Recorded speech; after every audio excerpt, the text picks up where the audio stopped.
the age of 10, I asked my dad, is that a job? You can do skiing for work. And he told me, yeah, when you're good enough, you can also earn money. And I said to him, that's nice, I will do it. And he gave me the club and he said, that's yours. And I can't do it. You go out and celebrate. I can't do it. This is bigger than the Super Bowl.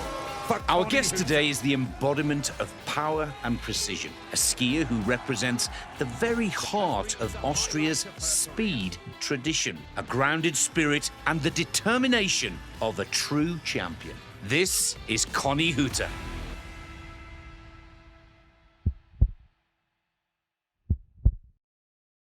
Conny, welcome. Thank you. Thank you for the invitation. Let's start where it all began. Let's go right back to the beginning of your ski career and Kumberg. Early days near the Schockel, and I believe it all began for you on a snowboard, not skis. Tell us more. Yeah, I think nobody knows the Schockel. It's for the people that live close to the mountains, not really a big mountains. We have 1,400 meters high, so we don't even have a lift for skiing. So it's not really a mountain, but it's my home mountain. So it's really nice there.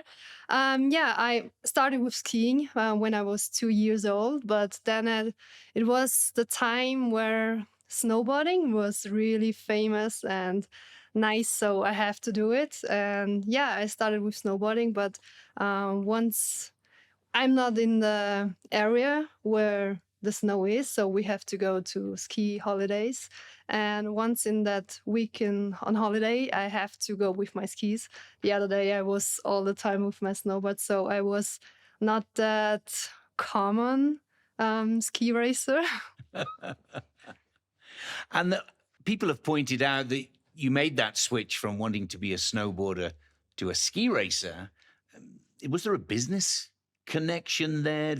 Did you see there was a brighter future as a ski racer? Or was your heart really with snowboarding in those early formative years? My heart is with everything what is in sport. So it's not that I have to go skiing, I have to go snowboarding. It was like I was born to make some crazy, stupid, nice and happy stuff. So I was really able to try and do everything when I was a child. So I really appreciate it that I can try everything, because it's not that common that, when you were born in close to Graz, there was no mountains to become a ski racer. So it's a little bit, not crazy story, so it's not that common story. And I really appreciate it to do all the things I like to do. And also in my childhood ages when I started with skiing. And at the age of 10, I asked my dad, is that a job? You can do skiing for work. And he told me, yeah, when you're good enough, you can also earn money. It's a work, you have to do all the training, you have to go to the races with the media things. And I said to him, that's nice, I will do it. And he was like a little bit shocked, because it's not that normal that a 10-year-old girl ask like that questions. And he told me, then you have to train, because you ski good, you are sporty, you're doing everything good, but you are not a racer yet. So I said, what can I do to become a racer? And he said, now with the school, it's also difficult. With the training here, we have no possibilities to go to the mountains, to have some gates with a ski club and everything. And I said, okay, I will do it. I change everything that I can do it, and also train and to become a ski racer. So it was a little bit weird. Do you still put the snowboard on every now and again? The last few years, not, because with my injuries, it was not really, I had no time to do it. But I will do it for sure the next years, because now I'm feeling healthy, I'm feeling good again. So yes, I will do it. Good news. Your motto, I hope I pronounced this correctly, von nichts kommt nichts. You can't make something out of nothing. Says a lot about your work ethic. Where does it come from? And how do you live by this motto day by day? I don't know where it come from. It was like the same question with ski racing.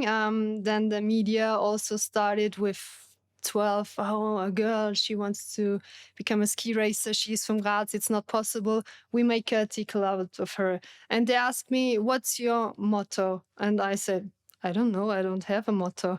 And then they asked me, what are you doing? What you, the way of life? And ask a 2-year-old girl her way of life. And I said, I want to do it and I want to do everything for it. So I want to give every 100% in it, in my dream. And then we said, from nix kommt nix. It's like a dialect, like a phrase you said, my hometown. And yeah, then that's with me the last 1 or 2 years. It's fantastic. I really like it. And do you really, truly live by this motto day by day? It gives you motivation. It gives you your energy, gives you your drive, which has been such an important part of your life story. To be honest, everything, it's not possible because everyone has some days it's not easy. You are struggling with your mental, with my body, with everything, with my knees. They makes a lot of the last years with me. Also good things, also bad things. So not every day is possible, but I try, and I think that's the road of also a professional skier and learn something out of it from that sport part. It's not the whole life is racing, is fighting against the time. It's not our whole life, it's a part of it. And when I put out that part, the positive things for my life after skiing, then I'm really proud, and I will bring that for nix kommt nix the whole life with me. Also when it's not, sometimes it's not easy, but it's I think for everyone it's the same, so we have to fight for it. For nix kommt nix. Remember that, all you listeners. That is the motto that I want to hear you screaming when this lady wins the Olympics. Now, many Austrians, including yourself, are part of the Austrian police or military sports structures. Now, for people outside of Austria, can you explain what that means, how it supports athletes like you in building a professional career? So we have the possibility to go to police or military. I'm at the police, so it's really nice because I know and I have felt that in my own sport can really cruel with all the injuries. So it's a really nice support. Also the feeling a little bit with financing and everything free and easy and calm, that everything you can handle also risk in your sport because there's something on the other side, there's someone here for you and also give you the support. And the police, you have a job. So in sport, it's not possible to make also steps in a private sector. So the police supports me and all the young sportive women and boys. And it's nice to have it. But you've gone through all the basic training Yes. to be a police officer. So they changed it a little bit. Normally you have 2 years education. And for us with the time, it's not that easy because in winter we have not that much time. Yeah. Near nothing. So they changed from 2 years to 5 years. So that's the only thing they changed for us. But the rest we have normally gone through like a normal police officer. That's fantastic. I never realized that. And is that something that has helped you with your ski racing? You talk about they support you, take away all those financial worries. You've got a job, you're earning an income. But then also, is that something that helps you take your mind off ski racing? You can focus on something that is very different, but also very helpful for your future. Yeah, it's really nice because you have something opposite also from skiing. There's a job, there's a work to do. Now I'm in the office, do also some media stuff, all the work that presents the police outside. I will work and help. Now I'm helping a little bit. Now I have not that much time, but also in future. So it's really nice to have my head also in other things, not only that ski racing. So there you go, listeners. Just watch out. This lady's not only an amazing Not ski always racer, reading. yeah, but she's a police officer, so be careful. Be very careful. Let's move on to part 2, Conny, and I want to talk about the rise. Your first World Cup start was back in 2011, and over time you became one of the most consistent and respected racers on the speed circuit. More than 30 podiums, 9 victories. But the road has not been without challenges. Just as you're starting to become an international superstar, not just in Austria, but all over the world, you face some difficult, very difficult injuries, ACL injuries, serious concussion with that horrible crash in Crans-Montana. How have you dealt with these massive setbacks? Because what, for me, sets Conny Hütter out from many others is that you've come back with grit, with determination, and with the same smile and passion that you had before those horrible injuries. Tell us more about how you got through those dark days. Yeah, like I told before, there are also some days that are not that easy. But injuries, like how hard it sounds, but it's a part of the game. And we are risking downhill everything with every run. And sometimes the net is closer than we want to be. So it's also in Crans-Montana, I was really good in shape after Olympic. It was not easy, but I felt really nice. I won the race before. Oh, first, now I'm third. So I was in the podium. Yeah. So I had really nice speed. And when we tell about Crans-Montana, with the concussion, I know nothing. So from the day, so it was a really hard day. And also the days after the crash, I was in the hospital with a CT, and they saw some points in my brain that wasn't that good. Yeah. But I don't know, it's hard to describe because I know it's a part of the game, but no one's want to have it for sure. But we are risking a lot. And after Crans-Montana, I wasn't able to even go outside because my head, my eyes need some time, need break. And it's also really important after all that injuries that I've learned really to be patient with everything your body needs. And there was a lot of time it took to come back. But it's also that time you can feel your body, you can feel your mindset, you can work with it. And I wasn't able to go out for close to 2 weeks, more or less, because I wasn't able to see the sun with my eyes. I wasn't able to read a book, do some things on my phone. So I was really in bed. Everything was closed.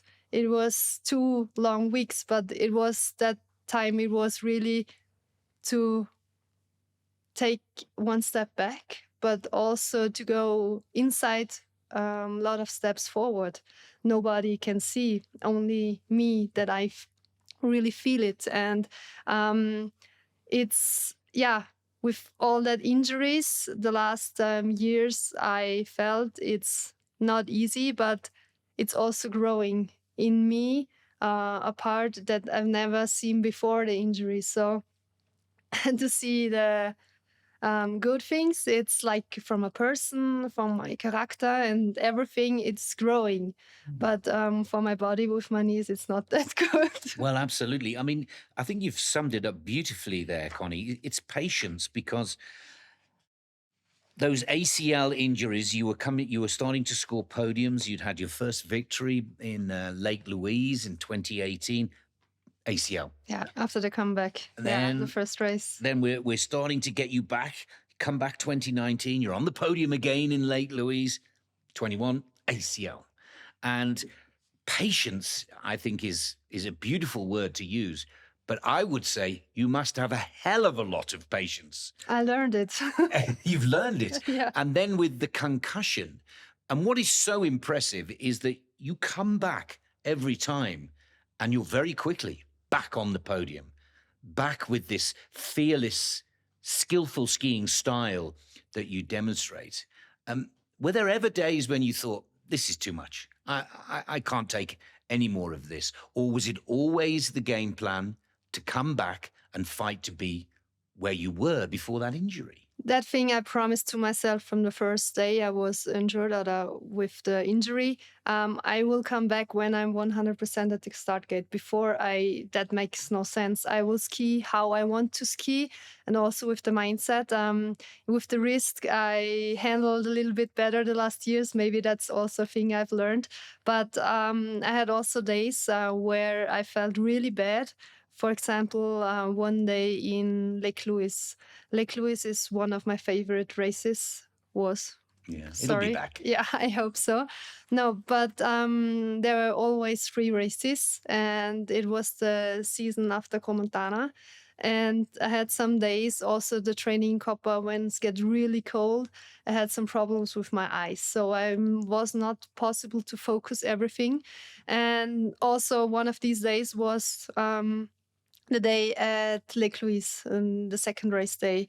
And in the inspection, I said to my coach, it's not even possible to see the gates at the inspection.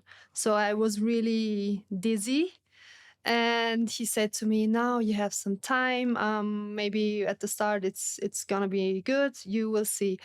And my feelings was really bad. So I decided did not start. So that was one of my toughest decisions, because I know the whole team is behind me. They support me, but they also there for me that I'm able to race. And now I say, no, I did not start. So that was really difficult. But I think it's also a process that I had to learn. And now I said, okay, I know when it's time to say no.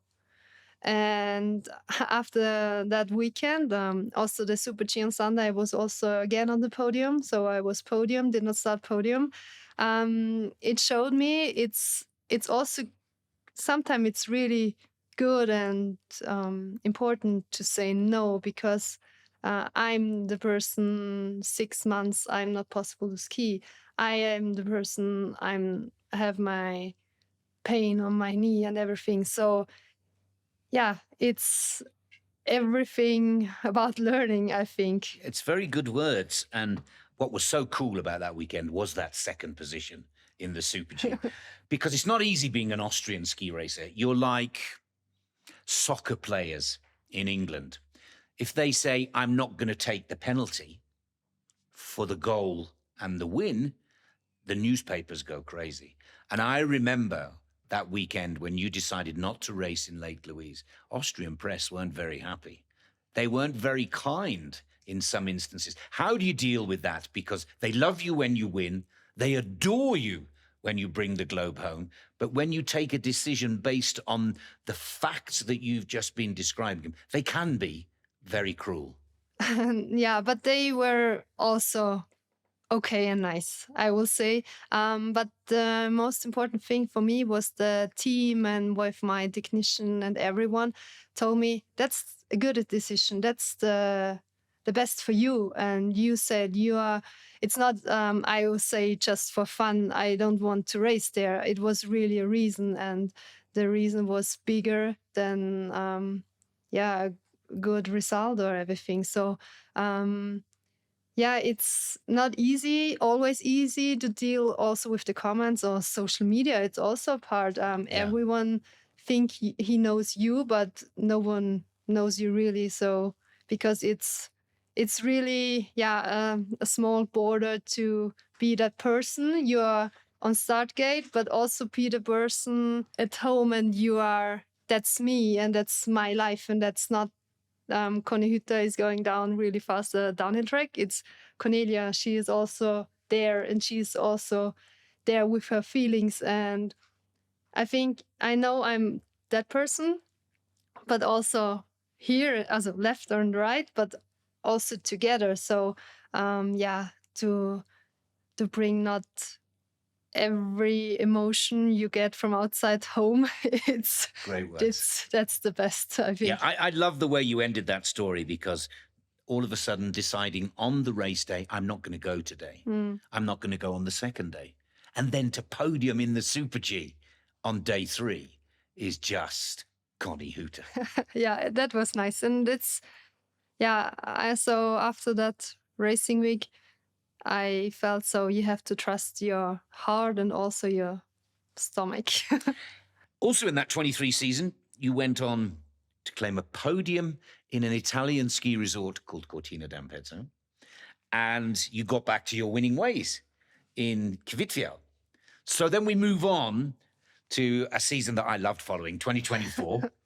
And it's a classic season. You're building, your confidence is there with the Super G, but you could see in 2024 how you were building your confidence in downhill as well. Now, many of you listening in will know this story, but it comes down to the very last race of the season at the World Cup finals. Correct me if I'm wrong, 1 of 4 women could win the downhill tour title.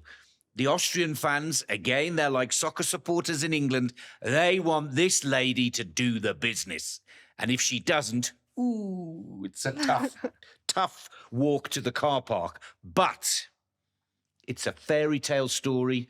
No, it's not. It's a brilliant ski racing story come true.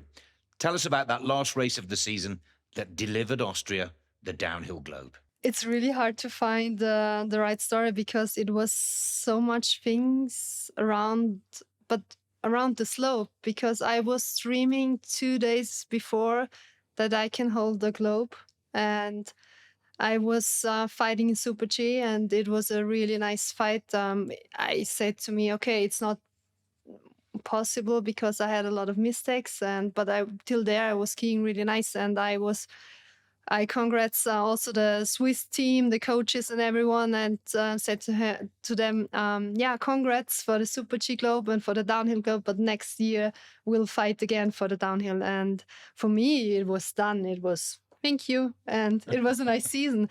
And then the main goal was on the downhill start. Only pushed down the last race really nice, really hard with smooth skiing. The surface was a little bit difficult because with the warm weather, so it was not that easy. But I said, it's not your really 100% condition, but do it, just do it. And I was down at the finish, and it was really fast. And then I was celebrating that race, so the globe was not in my mind. It was for Lara. And at the end, it was mine. So that part between finish and globe, I don't know what happened there, really, because I was out of order. I was just there. But when you told me you were in Hawaii, I trust you, because it was like start, stop, and the fin was going on. I was holding the globe in my arms, and Andy gave me the globe, and he said, that's yours. And I can't do it. You go out and celebrate. I can't do it. It was so weird and not that, it was, I don't know. Still, it gives me goosebumps. It's still this very day. You were on the TV and you knew you'd had a brilliant race, but you didn't know you'd won the globe. And the camera catches you and somebody tells you you've won the globe, and you're going, me? I've won the globe? No. And it's just beautiful. Yeah. And then the emotion. The emotion, but how I said it's really hard to find the emotions because everything was empty. And once I have to say, also the video, I was in the finish area, and also you were commentating that part, and that's that's video I love the most, because that video and also with your words, it was so nice, because now I can remember the feelings, because it was not really realistic to me But with your words, with that video, and with all together, the emotions coming back every time. And also the last year, there was also some parts or some days that were not so easy. Or also in the training, I was a little bit scared of some trainings. I was watching that video because it gave me so much motivation and also, self-confidence. And I could feel the joy of Austria. I mean, it was the perfect preparation for the World Championships the following year. But that day, the fans, the people, I don't very often cry in the commentary box. I like to think I'm a tough guy. You see. And you had me in tears that day. It was for all the hard work, all of the injuries, all of the emotions that you've beautifully shared with us over the years. But would you say, is it fair to say that's one of the biggest moments of your career to date? Yes, I will agree because of the globe. So it was just the globe. It's that piece over the last years that brought everything together. And so it's not the globe. Yeah, it's the globe, but it's not the globe because it's the globe. It's because all the emotions, all the tears, not tears of being happy, also tears of pain and everything are in. So the globe is for that and not to be the globe winner. So it's a little bit weird, but it's not weird. It's beautiful. It's at home. So yeah, it's home and it's yours forever, you told me. Yeah. No one's taking it. Yeah. It's staying there forevermore. Now it changes because you are the Queen of Speed.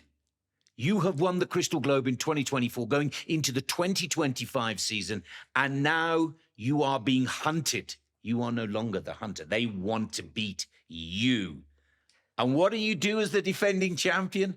You win the bloody first race of the new season. It's incredible. You go to Beaver Creek, Colorado, and you say, okay, ladies, this is how we're going to play this game. And you smash it in Colorado. Did that take the pressure off? Did that almost give you the right to say, I'm the champion, now you watch out? No. It would be nicer, but no. I was in Beaver Creek and we had 3 trainings. And after the first training, I was a little bit, oh my God, it's steep. It's really steep. And I was analyzed Fede. She was skiing so nice. And I said to my coach, oh my God, how should I ski like her down there? And he said, no, you know how to race, only race and look that the skis are going down to the finish. And yeah, that's the only thing I did and really fast. So there was no pressure on me. It was like, oh, nice, I have the red bib. It was like, okay, now I can race with the red bib. The first time ever a woman's race is there. So it was more the joy than pressure. But then I felt after the victory and also the good weekend in Beaver Creek and St. Moritz, I felt a little bit of pressure. And so I was struggling a little bit with also my physical health. But all in all, no, it wasn't really a pressure for me because I was like, nice, I have the red bib. And the journalists were going crazy. Back to those Austrian journalists who are really passionate about the sport. It is the national sport in Austria, ski racing. They thought that at the highlight of the 25 season, the World Championships, you were the big favourite to repeat that beautiful story of 2024 and the World Cup finals. Let's go to Saalbach. I mean, just for the record, this lady wins in St. Moritz Super G. That was a great ski. I enjoyed that one very, very much. 2 top 10 results in Cortina, downhill and Super G. Why are they important? Because that's the Winter Olympics. 2026, we'll come to that later. But everybody in Austria is talking about the Saalbach World Championships. Saalbach Hinterglemm is the highlight of the season. And everybody's talking about Conny Hütter. She's going to do it again. She's going to beat the rest of the world. Is fourth position in the downhill at the World Championships as painful as it sounds? Now, no. Because it's also a story behind, because I was there and I saw the snow, and it was really different because they closed it 3 weeks before the races, so it was really tough. It was like more I don't know, not snow, it was really hard. So and we were struggling a little bit with the setup, and I was ill before, so I felt not that 100% energy from inside, and also with the setup, it was not that easy. So I said I have to fight with me, not against the others, because they are much more better than me in the moment. So in the training, it was really bad. I was really slow. And then we were risking a lot for the race, because I said to my technician, like, now, like, we have it, it's not even possible to think about the medal. And he said, okay, we will risk to the race, and then we will see. So it turned out good, and I was, I think, 3 seconds faster than in the training runs. So I was make a big step forward, and also with my skiing, everything was better. But not close to the podium. So that's life, and I was crying the day before with my sister and with my technician in the hotel, and everything was really shit. And the next day it was, close, not a medal, but now with all emotions settled and fixed, it's okay. It's okay. That's good to hear, because 0.13 of a second is shit. Yeah. It's really painful. Yeah. Yeah, I agree. Totally. How difficult is it at a home World Championships? Did you feel the extra pressure? I mean, thousands of fans screaming for Conny Hütter wherever you went, not just in the grandstand, in the streets, in the bar. Conny. It was marvelous. Did that add to the pressure to perform? It was really nice to see that support. It was really nice. The problem was me. So I was ill, I was not 100%, and also with my setup. So I was struggling a lot only with me, with my inside, with all my things around me. So the fans, the guys around, they supported me. It was extra motivation. But I was struggling so much with myself. I wasn't even possible to see all that fans. So that was, really sad, because I wasn't able to enjoy everything, because I felt there is the problem. So I wasn't even possible to see all the fans and the emotions outside. And is it true that your dad, Carl, drove a bus to support that little girl from Graz at the World Championships? Yes, but not only that race. My fan club is really big, and they're supporting me always from the first race till now. So it's not only my dad, so there are much more people around there supporting me, and that's really nice, because Graz is not the nearest to the mountains. No, exactly. It's the hometown girl without the mountains, but with all that support, I think it's lovely. Let's move on. Icy slope.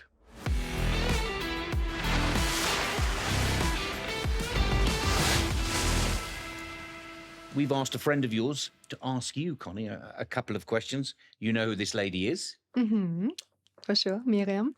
Hi, Conny. As a big fan of you and an Instagram follower, I've seen what you have done during your whole summertime. I saw you driving an old-timer, driving with your tractor on the farm, riding horses, and so many other things. But my question is, when you have to go down somewhere, which item do you prefer? Skis, your horse, an old-timer, or the tractor? That's difficult. It depends what time of the year is it. In winter, for sure, my skis. After winter, when I have some times off, my horse. But it's also a little bit difficult because when I'm apart a lot months with skiing, so he is a little bit a princess, and I have to please be nice to me again and hi, and also treat him some things because he's a little bit, no, you wasn't there for 2 months, I'm not talking to you, I give a shit on you. So my horse after skiing when I have some times, and in summer for sure I have to work also at home at the farm, so with my Lindner tractor. And when I have some days off or a Sunday to go to the ice cream, I will take my old cars. And what is your old car? I have a Fiat 850 and a BMW Isetta. So it's really small, like a bucket. It's really nice. And Volkswagen T1, so the old hippie bus. Fantastic. So yeah, Classic it's really cars. nice. Yeah. Icy slope question 2. And my second question is, you have so many animals. Why are you sometimes afraid of dogs? Or why have you been afraid of dogs? Yeah, that's a plausible answer because I'm allergic of dogs. Really? Yeah, so I was not possible when I was a child to play with them because my eyes were swollen, my nose is done, and so I never been possible to play with them. And so yeah, now I'm a little bit afraid because I have no connection to them. So for me it's really, so I love animals from, yeah, I don't know, I can't tell you everyone I love because it's really nice to have them around me. So but dogs, it's a little bit difficult because I'm allergic. That's funny, isn't it? But the horse is okay, No, and the yeah. cows are all Yeah. okay, but just dogs. Yeah, and cats a little bit, so they Yeah. are like that part I'm allergic. That's fantastic. Swipe one more time. Third, I never knew that. I would never have guessed that answer. And the third question. Hi, Conny. So, if living in Steiermark was an option for you, where on the world would you live? I don't know. I don't have an answer. It's got to be Graz or nothing. Steiermark. Steiermark, yeah. No, it's there. The whole world is beautiful, and I'm really appreciate to travel around the world and see so pretty places. But coming home, it's the best thing. So, yeah, I can tell you beautiful places around the world for sure, but yeah, my heart is at home. That's lovely. And actually, the first time I went to Steiermark, I was shocked with the beauty. I mean, some parts, when you look at the vineyards in Steiermark, it looks like Tuscany.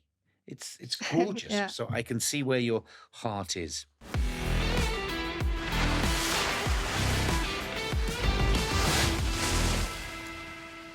Okay, let's move on to part 3. Away from racing, your life is very Conny. You spend your days surrounded by your animals, your motocross bikes, and your family on your small farm. What makes you happiest in that lifestyle? And what is it you imagine doing when the story of ski racing and Conny Hütter comes to an end? The thing I like the most is when I'm at home and all around is really busy, I go with my dirty clothes and everything to the stall, to my horses, and feed them. That's so easy, and it sounds really, she's with her horses, but it gives me a lot. And yeah, it's like turn off the world. Beautiful. And is this where you'll be as soon as the ski racing's over and done? You've achieved everything that you want to achieve in racing. It will literally be as simple as that. Back to the farm. Yeah, but it's not that possible. I have to also work a little bit. And I know the horses, everything costs a lot of money because they have to also eat something, and you always have to build something new because something is broken down, something happened. So it costs also a lot of money. So I have for sure to work a little bit. But yeah, I want to enjoy that time also with my horses and cows and everything at home, because it gives me the how easy the life can be. That's great words. Wonderful words. And maybe you're giving us so many wonderful words because you host a podcast with Nikki Schmidhofer, and you've built a very genuine connection with your fans, even meeting them in the summer. What does that relationship with your supporters mean to you, especially after so many highs, lows, ups or downs? Yeah, the podcast, as you know, it's really nice because in the interviews at the finish line, it's some minutes, 2 or 3 minutes. You can talk something, but not really deep. And with Schmidi, the idea was born a few years ago, and we talked just for fun now. You want to have a podcast? And I asked her what we need for. And she told me a microphone and sometimes and nice stories. And I said, okay, we can do it. And now we are 3 years old. So I've never imagined that we do it such a long time. But it's also nice because we have really deep stories. Yeah, you can hear and read and see only the stories in the light. So, but in our podcast, it's also behind. Yeah. And some stories and things nobody knows about us. And also we have some special guests. So it's really nice with her and Nikki.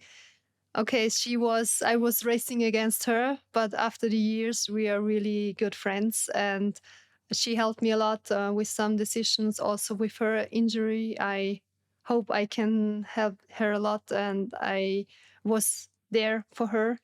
And yeah, now we have a podcast, and it's also good because normally when we have the career, the life together, and someone retires, she's away from that life. And now I'm always connected with her because now we have a reason why we have to talk every week 1 hour together. Fantastic. Really nice. I have a request from an American colleague of mine. Could you make one in English, an English special of your podcast next season? No. Okay. I knew you'd say no. He was just hoping he could get it because he'd heard so many positive things about your podcast. No, it's really hard for me also in English because I want also to you to explain some things really deep and really around, but in English it's not my mother language, so in German it's much easier for me. We'll leave that to the listeners because I think she's doing a pretty good job, and I'm sure a lot of people out Thank there you. agree. When you look at everything you've achieved, Conny, what makes you most proud of yourself today, both as an athlete and as a person? Everything. Good answer. Give us some more detail on everything. No, yeah, there are some tough parts with, and also really nice. And I've never imagined that life for me because it wasn't planned.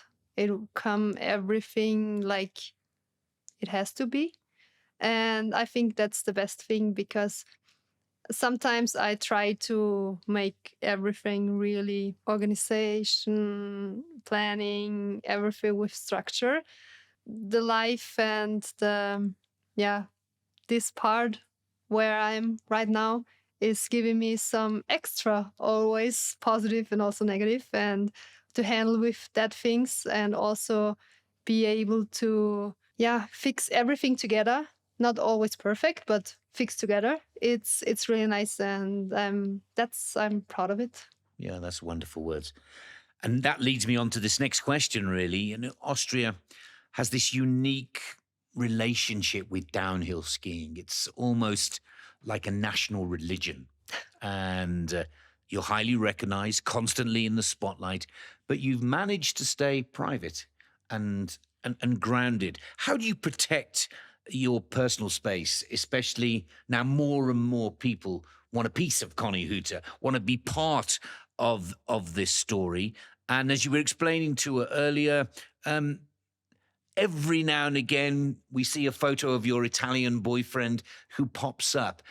How do you control all of that to keep that balance? It's a nice question because a few weeks ago, the journalist also asked me that, and I answered, I don't keep a secret. It's like my normal life. But I think people think always what isn't on Instagram is not real. So I don't put all my privacy on Instagram, but I put all my privacy on real life. So the real life is real.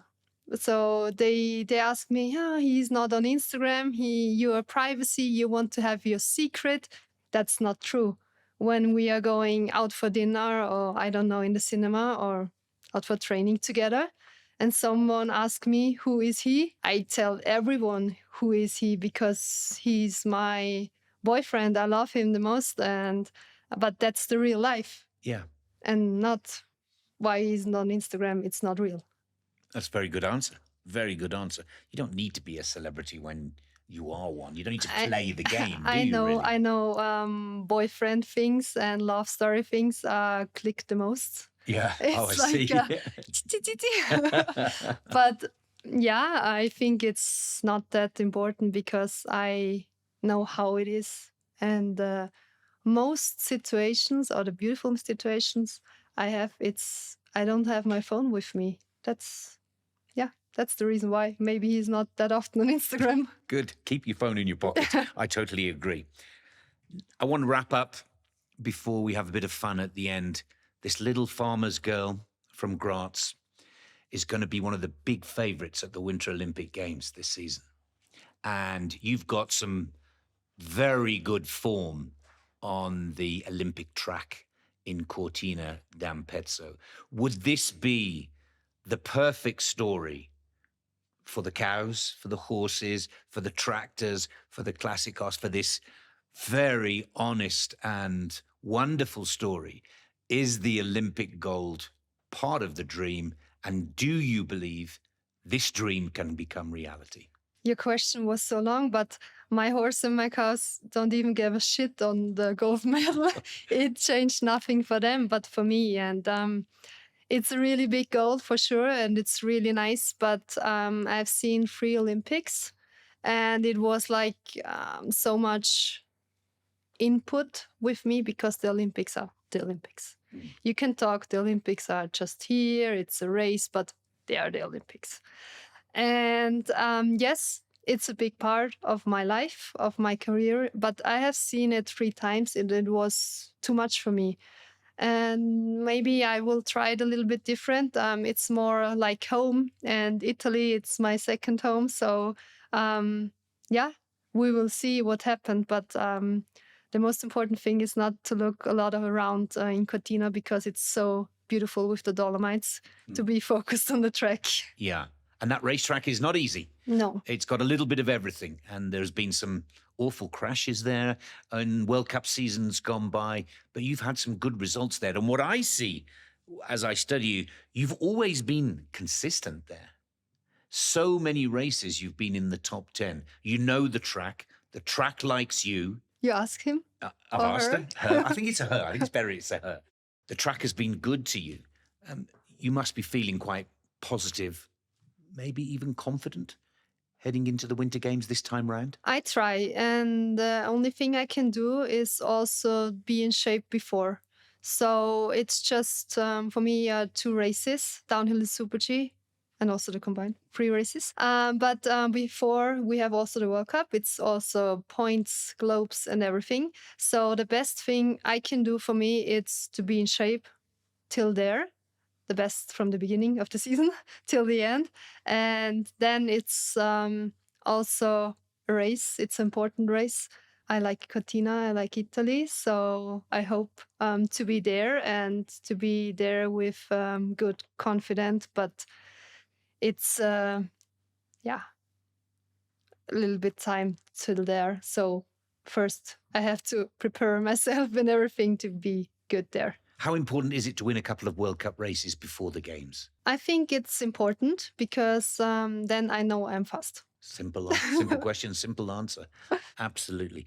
To all of our listeners and viewers, if this lady wins a couple of World Cup races before the Winter Games, watch out. She will be one of the ladies to beat. I hope.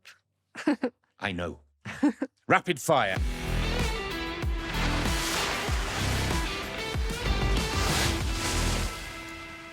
Just some quick questions and answer as quickly as you possibly can. I try. Okay, here we go. Downhill or Super G? Downhill. Graz or Innsbruck? Graz. That was an easy one. Horses or motorbikes?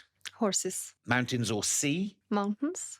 Renate Götzl or Michaela Dorfmeister? Renate Götzl. I thought she was great. Hermann Maier or Bodie Miller? That thing I have to say, I was really in love with Bodie Miller when I was the ages of 10, so I have to say Bodie Miller. Yeah. He'll be He so was pleased like you my said that. idol, so oh my god. Yeah, me too. Odermatt or Dominic Paris? That's even get worse. Paris. He'll be very happy. Race suit or farm clothes? Now, for the next months, race suit. Good answer. Morning person or night owl? Morning person. Music or silence before the start gate? Silence.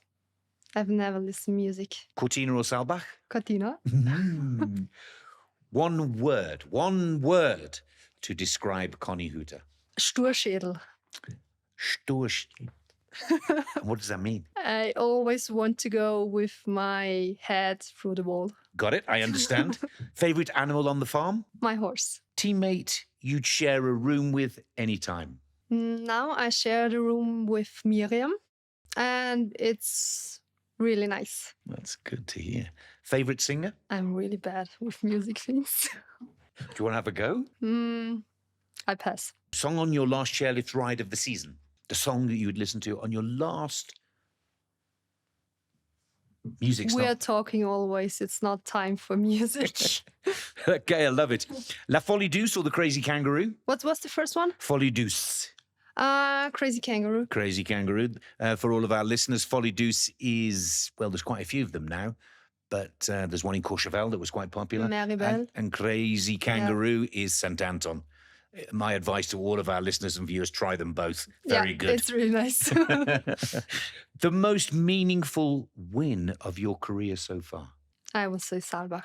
And we've had that story. What a story it is. And if you weren't a ski racer, what would you be doing right now? It would be nice also with after my career to have a job. Every day is a little bit different. So not like now, something is coming in my life I never expected. So also to have that opportunity to have that, every day is a little bit different. That's a good answer. Conny, thank you for being with us Thank you. and for showing that true strength can be calm, grounded, and full of joy. You're the face of the Austrian speed team and a reminder that success can come with both grace and grit. It's been a tough journey. And to everyone listening, don't forget to subscribe to Alpine Pulse Unplugged on Spotify, Apple Podcasts, YouTube, and all major platforms. Conny, we wish you the best of luck this season. It's been an absolute pleasure talking to you. I think there's a lot more of this story still to come. Have a great season. Thank you. Alpine Pulse is an official podcast of the FIS, produced by Maniac Studios.